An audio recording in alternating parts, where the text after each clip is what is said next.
God bless you, my brothers and sisters. I come to talk to you today about depression. We all have it at some point in life. And if we can't recognize it, it's when you are not feeling yourself. You don't feel like getting out of bed. You feel low. You feel lonely. I call those valleys. And life to me is like a roller coaster. You got your ups, you got your downs, you got your twists, you got your flips and flops. I mean, it comes so fast, but not as fast as a roller coaster. It's 2 minutes and it's over. But life is a journey. And on this roller coaster of life, you will, at some point, face depression. When God takes a loved one home, at sometimes we want to blame him and say, God, why did you take my loved one? Why did you snatch them from me? But you have to remember who gave them to you, who allowed you to meet them. I think about my wife. When I went to Paris, didn't go looking for a female. I seen her and I thought she was beautiful. And I said, I'm going to get her number. And later on, I seen her later and I got her number. And later on, the rest is history. We was together for 23 years, married for 20 years. But then she was taken from me. And at that time, about 100 days later after her funeral, I started going through what you may call depression. But it was the Lord refining me, as in 1 Peter chapter 1, verse 7, where he talks about the many trials we'll go through in life, and that he tests our faith as pure gold. My faith was being tested. I stayed on my knees. We have to stay on our knees. We have to put it before God because God is leveling you up. He knows where you are. He knows where he wants you to be. So we have to keep trusting in him. And my brothers and sisters, stay away from the flesh, because anything you feed will keep living and get stronger. Just as you feed the spirit gets stronger. Just as you feed the flesh gets you stronger.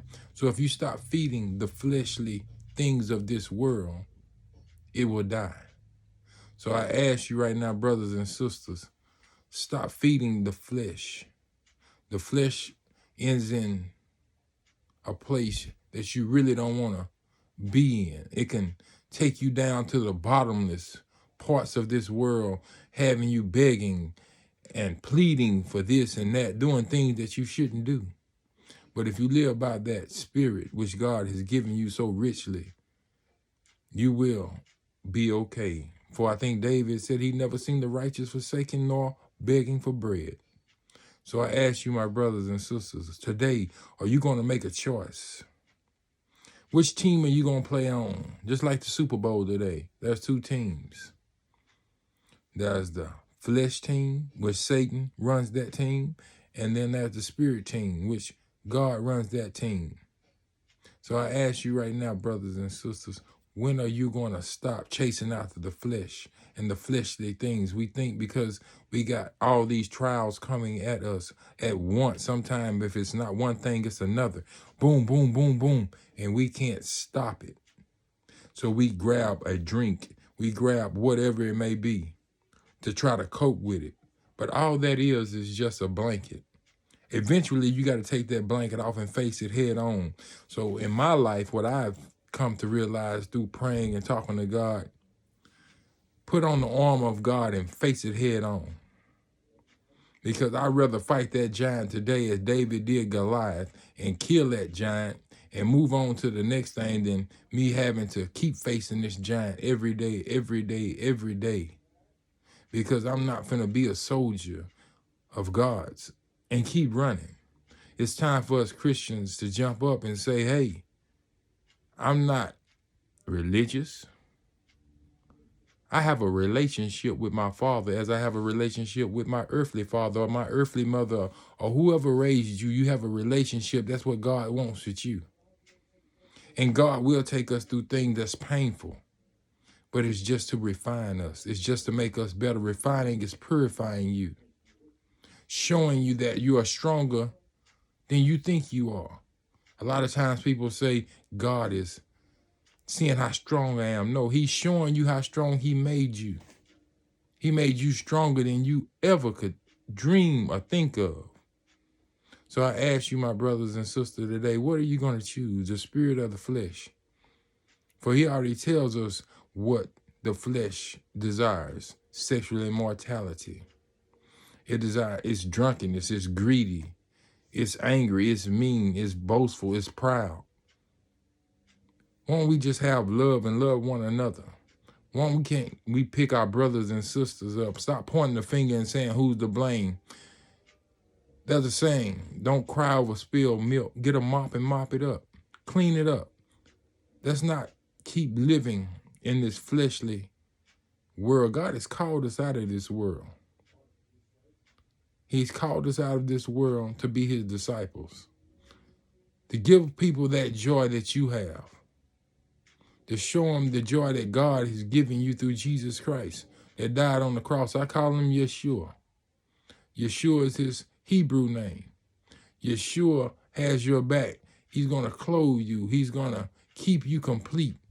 Just keep believing in him. Even when things don't look like it's going correctly, keep believing, because he's doing something behind the scenes, getting you ready for the place that he wants you to be at. But if you keep murmuring and complaining as the children of Israel did, you're going to find yourself, just like they did, dying in the wilderness instead of making it to the promised land.